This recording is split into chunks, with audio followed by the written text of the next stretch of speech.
En medio de la ola de violencia que azota a Ecuador, los ciudadanos le dijeron sí a la seguridad y también a la justicia.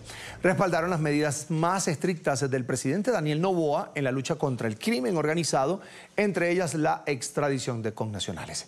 5 de las 11 preguntas planteadas en este referendo consulta popular implican cambios en la Constitución.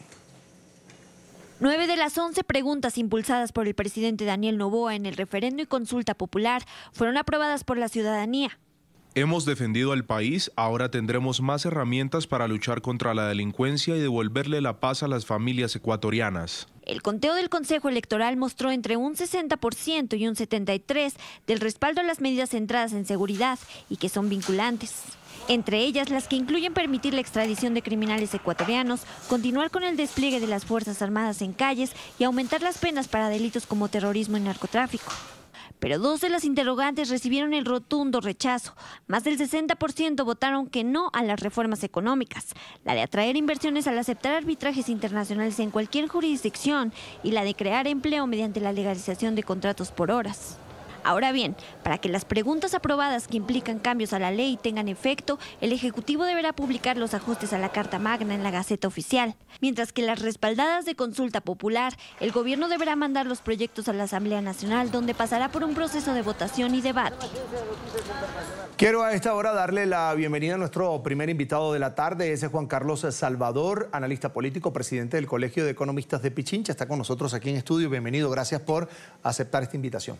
Buenas tardes, Carlos, muchas gracias por la invitación, un saludo a todo el público que nos ve. Lo primero, señor Salvador, éxito total en lo político para el presidente Daniel Noboa, que propone 11 reformas, 11 cambios, 11 preguntas, 11 consultas al pueblo del Ecuador y 9 son aprobadas. Bueno, el referéndum y la consulta popular se basó, ¿no es cierto?, en temas de seguridad y de generación de empleo a través de este contrato por horas. También el arbitraje internacional. Hay que entender que este resultado no es evidente que fue una pérdida para el gobierno ni una ganancia para otro sector político. Es muy importante evidenciar que viene de aquí, ¿no es cierto? Las expectativas suben a nivel nacional respecto a cómo se va a atender la crisis de inseguridad que aqueja al país. Y obviamente la necesidad de generación de empleo que con el Fondo Monetario Internacional, de acuerdo a su última proyección, pues determina que la economía del Ecuador va a crecer en 0.1%. Entonces demanda ya una política económica de manera integral, no solo por departamentos o sectores también. ¿Por qué cree? Es entendible perfectamente el por qué los ecuatorianos dijeron sí a todo el tema de las reformas que tienen que ver con seguridad y justicia en el país, el saneamiento también del tema judicial, pero le dicen no a las reformas económicas. ¿Por qué cree que dijeron que no? Bueno, el resultado hasta el momento es 7 de cada 10 personas que votaron, ¿no es cierto?, los votos válidos, no estuvo acorde a la votación referente al contrato por horas. Aquí es evidente que la población, dada la información que tuvo disponible en este tiempo, es muy importante que como actores políticos y económicos y como Colegio de Economistas de Pichincha también seamos objetivos, propositivos y pragmáticos, ya que la solución, según la ciudadanía, no fue por este lado. Y es muy importante y no desconocer que el 77% de la población desempleada en el Ecuador a nivel nacional se concentra entre 15 y 34 años. Entonces, es muy importante enfocarnos en cuál es la solución alternativa a esta problemática. ¿Y cree usted de que, de alguna manera, el gobierno de Daniel Noboa le va a dar esa lectura que tiene que buscar alternativas, una política económica para, de alguna manera, dinamizar el país en materia de empleo, como usted bien lo dice, las necesidades prioritarias de la juventud en el Ecuador? Sí, el señor presidente Daniel Noboa tiene una visión integral de la economía y pues como gremio también de profesionales, de economistas, estamos dispuestos a colaborar, si es que fuera el caso, en realizar propuestas con el fin de solucionar los problemas socioeconómicos del Ecuador. Esas soluciones pasan de manera urgente, ¿por qué? ¿Por qué estrategia? ¿Por qué cambio? ¿Por qué viraje en la política desde el Ejecutivo? Es decir, ¿qué tiene que hacer el gobierno ahora mismo para que los ciudadanos comiencen a sentir el cambio y sentir los efectos de que la economía se pueda estar reactivando? Bueno, es muy importante aquí la consistencia en la política económica. Es decir, por ejemplo, no basta con subir el IVA si no atacamos el tema de elevación y control del gasto público. No basta, ¿no es cierto?, con una normativa que exonere ciertas incentivos a impuestos con el fin de que se genere empleo. Es muy importante aquí que se analice de manera integral los problemas. Y un ejemplo de aquí, estimado Carlos, es que la reactivación económica, dada la situación que aqueja al país, tiene que ser de manera integral, atendiendo cuáles son los problemas logísticos del sector privado, las cadenas de comercialización y, cómo no, la competitividad que justamente el Fondo Monetario Internacional alerta que a nivel mundial se espera afectaciones en la productividad y tensiones comerciales que pueden afectar también a la economía de cada país. Ahora, pasemos al tema de esta crisis energética que está padeciendo ahora mismo el Ecuador por falta de generación de energía eléctrica.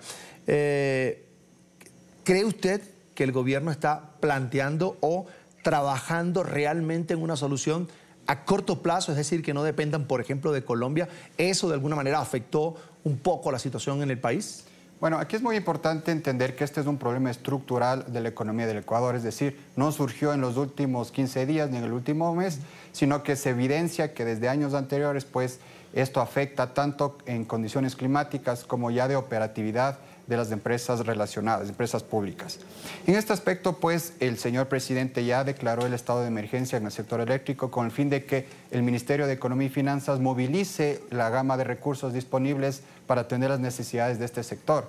Ahora bien, es muy importante que también, tanto en CELEC, en CENEL y las empresas hidroeléctricas relacionadas, se tiene que analizar cuál es la operatividad y su ejercicio de inversión con el fin de que, por ejemplo, se dé un mantenimiento adecuado a estas hidroeléctricas y que esto reduzca el riesgo de que esto se profundice en los últimos meses.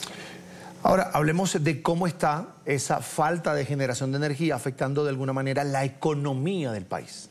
Bueno, según cálculos del Centro de Investigaciones del Colegio de Economistas de Pichincha, se determinó que por cada hora de apagón las ventas se reducen y se espera un 20.3 millones de pérdida en ventas. Esto quiere decir que son el 88% de las ventas de un día de los 365 días que se evidencia.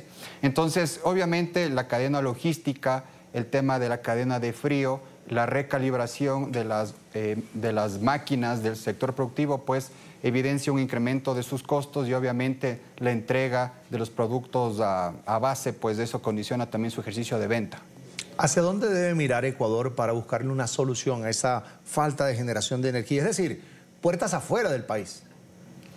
Bueno, la relación bilateral entre países es muy importante. Obviamente que también, y entendemos que Colombia también tiene un problema relacionado a la crisis energética, pero sí es muy importante ir, por ejemplo, conversando cuál es la perspectiva, cuál es la prospectiva de inversión, tanto en energía a nivel regional, con el fin de buscar las sinergias entre países que permita atender las necesidades de importación de energía a través de Ecuador.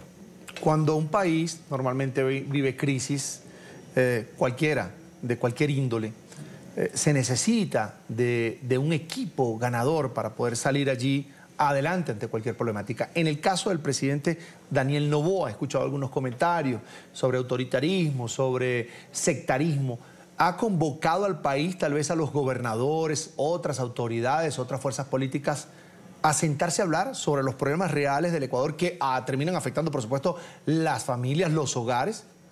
Bueno, se evidencia que hay un panorama político interesante y eso se traduce también en la estabilidad macroeconómica que ve reflejado los inversionistas a nivel mundial. Y eso se traduce también con la reducción del riesgo país. Obviamente no es justo que se evidencie que solo es lo político, es decir, lo político viene acompañado de un ejercicio coherente de la política económica y pues si los resultados a la vista, si no se tienen objetivos, metas claras, pues al finalizar un año va a condicionar también no solo el crecimiento económico, sino la generación de empleo y de inversión y sobre todo también la situación fiscal. Voy a regresar ya para finalizar, señor Salvador, con lo que tiene que ver con lo que votaron los ecuatorianos este fin de semana, el domingo exactamente, una reforma, un referendo, consulta popular. Algunas de esas decisiones que expresaron los ecuatorianos requieren de una reforma a la Constitución. ¿En cuánto tiempo se va a dar todo ese trámite político para que los ecuatorianos comiencen a sentir los cambios o que el gobierno pueda tener esas herramientas para salir adelante ante la crisis de seguridad, por ejemplo?